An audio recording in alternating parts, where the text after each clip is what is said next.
Sa video na ito ay pag-uusapan po natin ang isang mahalagang pahayag ng crypto analyst na si Steph is Crypto tungkol kay XRP.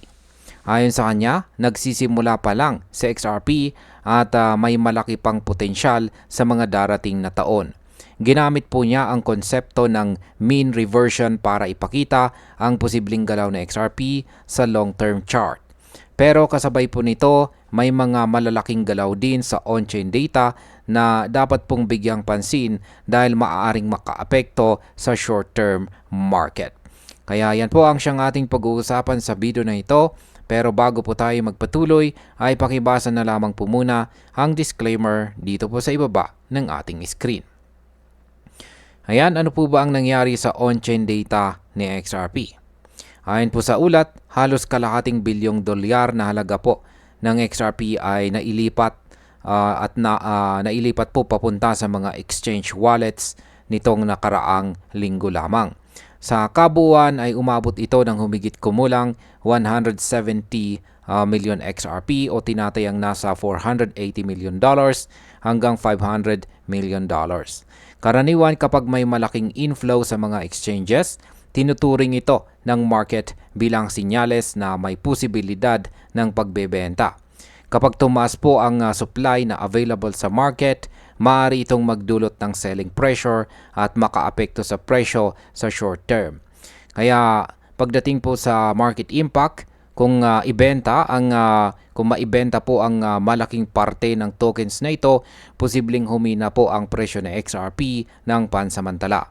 Pero kung ililipat lamang ang tokens na ito para sa ibang purpose at hindi po agad ibebenta, maaaring hindi po ganun kalaki ang epekto. Ano naman ang reaksyon ng mga market observers? Magkahalo po ang naging reaksyon ng community. May ilan po na sumusuporta sa pananaw ng mean reversion at naniniwalang long-term bullish pa rin sa XRP. Ngunit may iba rin na nagsabing hindi po sapat ang chart-based analysis kung hindi po mababawasan ang circulating supply.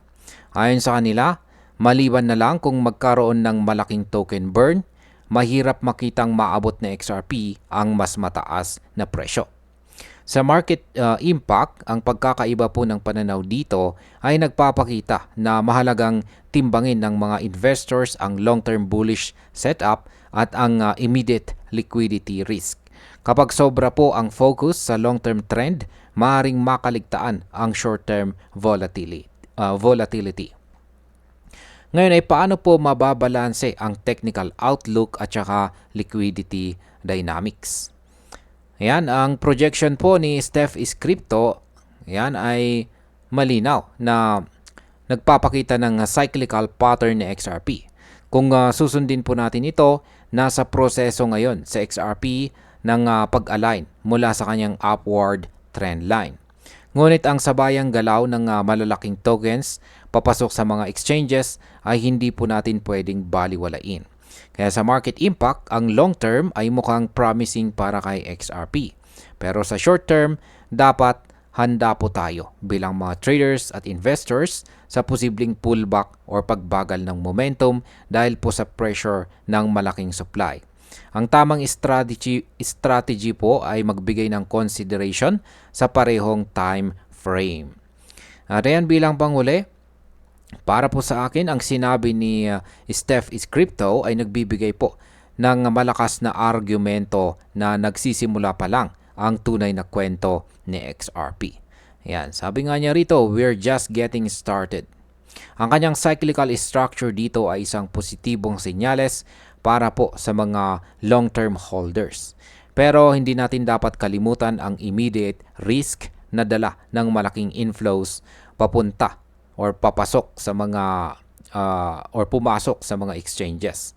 Ang pinakamatalino ay wag po tayong ang pinakamatalinong gawin po natin ay wag po tayong tumingin sa isang aspeto lamang. Kailangan po natin na sabay na isaalang-alang ang technical na pattern at ang supply movements para makagawa ng mas matibay na desisyon. At ayan, hanggang dito na lamang po tayo sa video na ito mga ka-crypto. Marami pong salamat sa panonood. Ingat po tayo lagi at God bless po sa ating lahat.